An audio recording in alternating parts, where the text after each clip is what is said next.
Hey guys, welcome back. So today I'm out here shooting my GSG StG44. The GSG StG44 is a rifle imported from Germany that's a really good replica of the original German World War II era sturmgewehr, or assault rifle, or storm rifle. The StG44 originally chambered the 8mm Kurz cartridge, but this one chambers .22 long rifle. It's a very faithful replica. I'm really excited to get my hands on it. I did see it at SHOT Show 2012. Let's take a closer look at this rifle.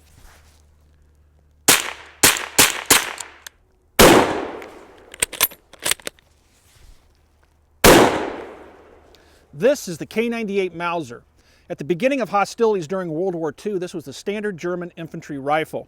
This rifle chambers the 8mm Mauser, the 7.92 by 57 cartridge. This rifle carried through the war all the way to the end, but the Germans were very forward-thinking. During the Second World War, some would argue that the Germans were very heavy with machine guns, meaning they had a lot of light machine guns in use, and they almost viewed the infantry rifle at the beginning of a war as a support weapon to machine guns like the MG34 and MG42. The Allies really didn't rely that heavily on machine guns. They relied more on infantry rifles like the M1 Garand, and they viewed the machine gun as a support weapon to riflemen. So it's kind of a different philosophy. But the Germans wanted to advance the rifle concept because they did a lot of studies and found that the average infantry engagement was between 100 and 200 meters. Rifles like this K98 Mauser were effective well past that, 1,000 meters or sometimes more. They found that the weapon was overpowered and fired too slowly for their blitzkrieg tactics, and that was the lightning war, where they moved forward, advanced quickly, and used overwhelming force and firepower to subdue the enemy. This rifle didn't fit very well into that role, and that's what brought about the StG44's development.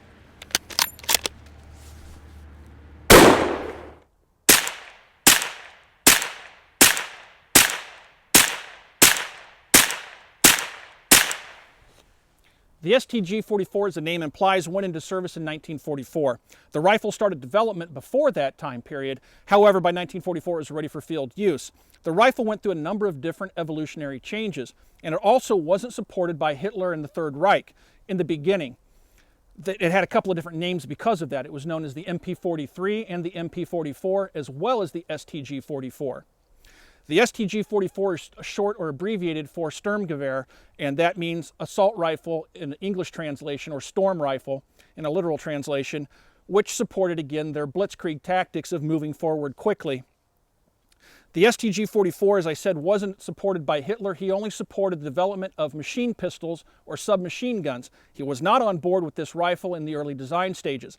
So the engineers disguised it as a machine pistol and called it the MP43 and the MP44. And when Hitler found out about it, actually got a demonstration of it and started to support it, that's when it became known as the StG44. The StG44 is considered one of the world's first assault rifles, or the first assault rifle. Some will argue that the Fedorov Autovat from Russia was the actual first assault rifle. It came about in 1915, if you believe that. It had a lot of the same features as the StG44. It used a smaller cartridge, the 6.5 Fedorov. It also fired from a 25-round detachable box magazine and was select fire. The only real difference in terms of design principles was that the Fedorov had a traditional wrist stock, but it also had a vertical forend grip that was made out of wood. It did not have a pistol grip. The StG44 came about, and it used different designs, different manufacturing techniques, I should say. It used stamped receivers, a stamped end cap here on the buttstock. The buttstock, of course, is wood, has wood grip panel inserts here, but most notably, the rifle was stamped for quick and cheap production during the war. The Fedorov was still machined. So I'm kind of the opinion that the StG44 is really the grandfather of the modern assault rifle, but I also give the Fedorov credit. It was probably the first step in that direction. This rifle just completed that step. The rifle overall is about 11 pounds, the original StG44 World War II. This .22 rifle weighs about 9.7 pounds, so it has the heft of the original StG44. Again, this is .22 long rifle and not the 7.92 by 33mm Kurz round. So even as a .22, it's a heavy .22, but this rifle is also made out of mostly metal. Unlike the StG44 of World War II, it uses cast metal for most of the receiver and this lower trigger group components. It does have some stampings here in the handguard. However, they've added weight to it, of course, with the wood stocks, the wood grips, to make it simulate the original StG44. It's about a pound shy of what the original StG44's weight was. The handling characteristics are very much the same. The magazine release is here on this side of the rifle. It's just a push button. You push that button, the magazine drops out. The charging handle is right here, just as it was on the original StG44. The fire control selector is right here. It's also interesting to note that when they cast this lower receiver, there's a cross-block push button here, which would be the selector lever for the full auto version of this rifle, the original version. This button doesn't work. It's just solid cast into the lower receiver. It does have a trigger pull of about 5.5 pounds. It's a very light, crisp trigger, although it does have quite a bit of travel. Again, the stocks are real wood. When you shoulder the rifle, you can actually smell that wood. It's really kind of cool. When you shoulder it, it balances well, albeit, again, it's just a little bit heavy. The sights are just like the original StG44.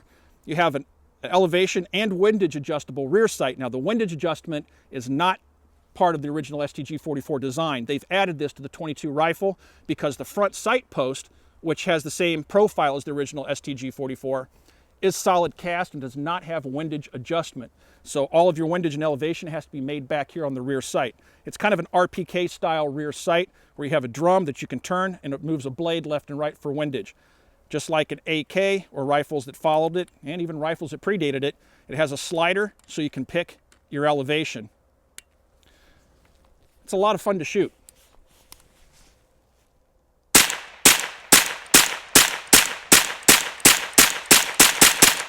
The GSG StG44-22 has a 25-round polymer magazine. The magazine seems to be fairly well constructed.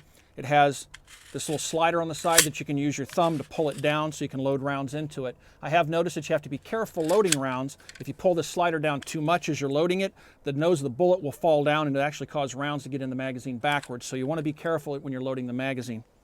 Field stripping the StG44-22 is just like field stripping the original for the most part. The takedown is very, very similar. First, you want to make sure that the weapon's clear. I have the bolt locked to the rear here. I'm taking a look inside. Now, this is one of the things I said I would talk a little bit more about later. You'll notice I'm pulling the charging handle to the rear. It does have a last round hold open. As I pull the charging handle to the rear and let it go, it's not letting the bolt go home. There's a little lever in there that rises up because of a little tab here on the end of the magazine. When the gun's dry, it pushes that little lever up and blocks the bolt so it can't go home. You're supposed to be able to put a magazine into the rifle, simply hit the charging lever and let it go, and it's supposed to chamber the next round from a fresh magazine. My rifle, no matter what I do, about 90% of the time the bolt won't go home when I do this. So I have to reach inside the ejection port and push down on that little lever so I can get the bolt to go home. It's kind of a problem with this rifle. I don't know if it persists on other rifles, but it is kind of annoying. It's one of the dings I have against it. So once I got the bolt home to take it apart, there's a pin here in the rear. This is exactly the same as the original rifle. If you guys remember, I did a video from a World War II reenactment earlier in the year, and I actually had a chance to get my hands on an original StG44, and I field stripped it. I'll link to that video so you can see that rifle as compared to this one. So you push this pin out, and once you get the pin out, the buttstock will just pull off.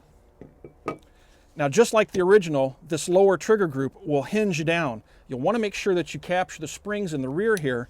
So I'm going to go ahead and put my thumb over it and swing that trigger group down. Now you'll notice the springs will want to pop out the rear. You'll take this piece out. This is a spring return for the charging handle. Take that out. And then the bolt will just slide out the rear of the rifle. There'll be one more polymer piece in here, kind of a spacer, which you can take out. And then the bolt will just come right out of the rifle. You'll notice that the bolt on the rifle is very similar to 22 conversion kits for AR-15s. It looks very, very similar. It's a self-contained unit. The whole firing mechanism of the bolt and carrier is contained in this one unit. You can take the trigger group off if you would like, but it requires a wrench, and it's really not necessary.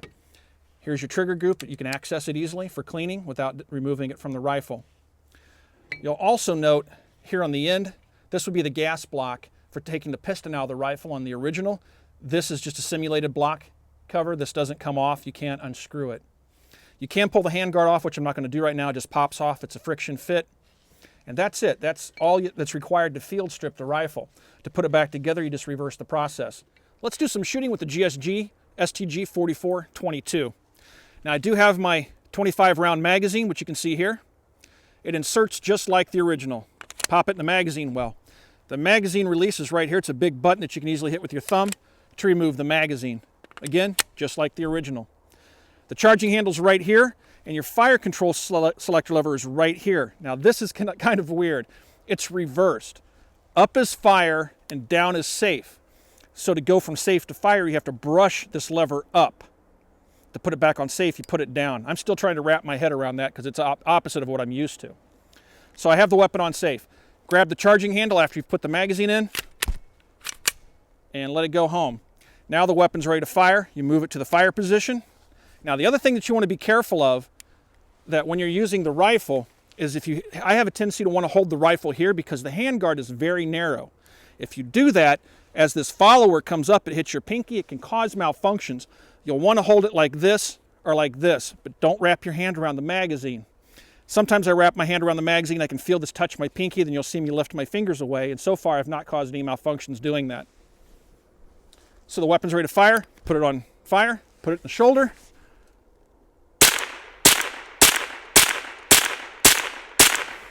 As you can tell, of course, the rifle has very little recoil, none really. So it shoots very smoothly, the accuracy is pretty good. We'll do a little bit of shooting at a target here in a minute. But overall, it's a lot of fun to shoot despite the lack of recoil. It's about as close as I'll ever get to owning a real StG44.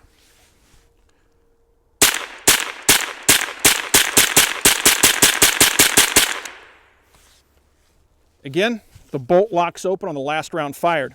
It does have, just like the original, an ejection port cover which hinges down and locks down.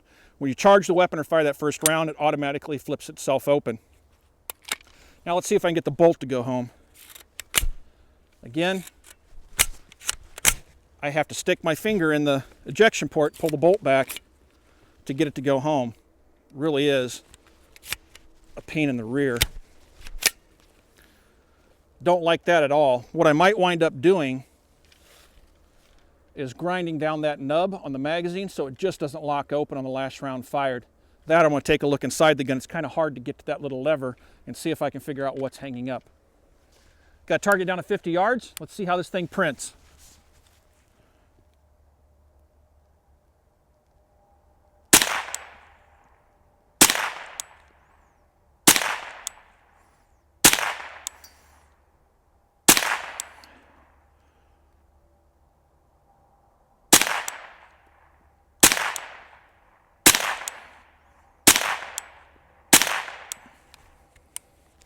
Let's run down range.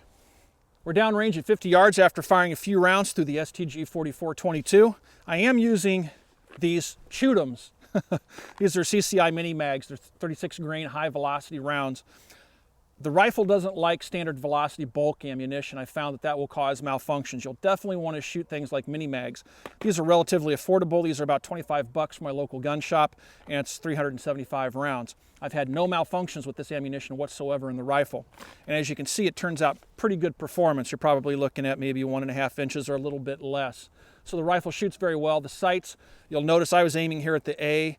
The sights are a little bit low, so it would seem that the rifle's probably zeroed at 100 yards. Unfortunately, you don't have any elevation adjustment in that front sight, so all the elevation has to be dialed in from the rear sight.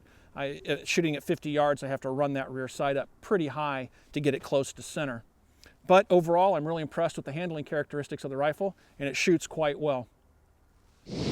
Okay guys, it's time for some final thoughts on the GSG StG44 22 long rifle. The rifle sells right now for $599. That is full MSRP. You can probably expect to pay a little bit less as the rifles kind of settle into the marketplace, maybe around 550 bucks or so. When I saw these rifles at SHOT Show 2012, they were displayed with a wooden case or a wooden crate, and that's how the rifles are shipping. I was told then that only the first shipment of rifles would include that wooden case. This one did come with that wooden case. Future shipments probably won't include that wooden crate, so I don't know if that's true or not. If that's the case, you'll probably want to jump on one of these now and get that wooden crate. The price I don't think will go down if they start shipping them without that case. Inside you'll find the rifle, cleaning kit, lock system, manual, goodies like that, but the box is definitely worth having. Overall, I'm happy with the purchase of the rifle. I do find a couple of quirks with the gun. The rear sight having to be so high to have it 0 to 50 yards kind of bugs me. And also, it definitely bugs me that the bolt hold is sticking on this rifle. I can't get it to chamber a new round when I insert a fresh magazine. I have to stick my finger in that ejection port. That definitely bugs me. But again, this is as close as I'll ever get to owning an original StG44. So I'm going to keep the gun and work with it. Hopefully I can sort that out later. If you guys have any questions about this rifle, you can ask those questions on our Facebook page. You can find us on Facebook at www.facebook.com/military arms. As always, everybody, thanks for watching. Thanks for the subs. We'll talk to you guys soon.